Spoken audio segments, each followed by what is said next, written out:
కానీ ఈ దేశంలో రాజ్యాంగం కల్పించినటువంటి ఆర్టికల్ 15, 14 ఇవన్నీ కూడా ఏం చెప్తుంటాయి? దేశంలో సమానంగా ప్రతి ఒక్కరు మానవుగా జీవించినటువంటి ప్రతి ఒక్కరు కూడా సమానంగా జీవించే హక్కు ఉంది, ఎటువంటి వ్యక్తి చూపకూడదు అనే హక్కు ఉంది. ఈ దేశంలో ఏ ప్రాంతమైనా, ఏ మతమైనా, ఏ కులమైనా, మత ప్రాతిపదిక కానీ ఎవరిని కూడా వ్యక్తి చూపకూడదని ఆర్టికల్ 15 చెప్తుంది.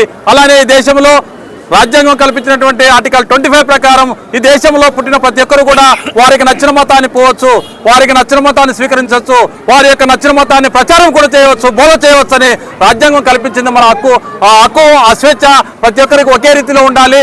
కేవలం ఎస్సీ, మాలమాదిగల ఉపకులాలు మాత్రమే ఈ దేశంలో మతం మారితే వారి యొక్క రిజర్వేషన్ పోతుందనడము ఇది ఏమైనా సరే అని మేము భావిస్తున్నాం. ఎందుకంటే ఎస్టీ వాళ్ళు ట్రైబ్స్ ఉన్నారు, ట్రైబ్స్ వాళ్ళ మతం మారితే, క్రైస్తవ మతం మారినా, ఇంకో మతం మారినా వారికి రిజర్వేషన్ అలా ఎస్టీగానే కొనసాగుతుంది.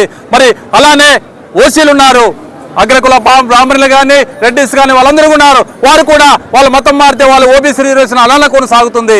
అలానే బీసీలు ఉన్నారు, బీసీల్లో కూడా వాళ్ళు క్రైస్తవ మతంలో పోయినా, ఇంకో మతంలో పోయినా వారి యొక్క రిజర్వేషన్ అలానే కొనసాగుతుంది.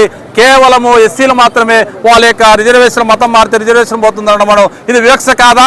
దేశంలోనే ఎక్కడ పోయినా ఎస్సీలు ఇప్పటికీ ఈ ఆదోని డివిజన్లో ఎన్నో గ్రామాల్లో కేవలం గుళ్ళోకి రానియట్లేదు, గుళ్ళోకి స్వేచ్ఛగా దేవుని కూడా కొలిచే హక్కు లేదు. అటువంటప్పుడు మతాన్ని మార్చుకుంటారు లేదా చర్చలు కట్టుకుంటారు. దీనివల్ల ఇది వివక్ష కాదా, కుట్ర కాదా? దీనివల్ల మమ్మల్ని రిజర్వేషన్ నుంచి తప్పించి మమ్మల్ని లింగ అనగాని వాళ్ళు కానీ చూడాలని కుయుక్త పడుతున్నారు. కానీ దీనన్నిటికీ కూడా ప్రభుత్వాలు ముందుకొచ్చి మతం మారినంత మాత్రాన కులం మారదు.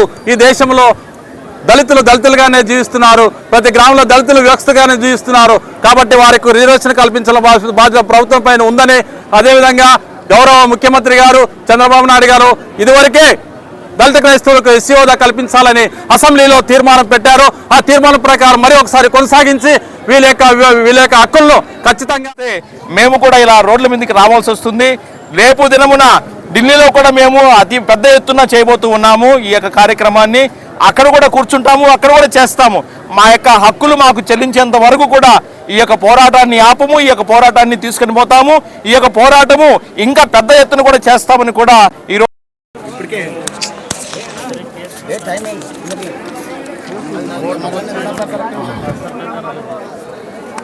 బాబా దయచేసి సైలెంట్. ఎందుకంటే ఈ రోజు పాలకులు ఎవరికి కూడా సమస్యలు లేవు.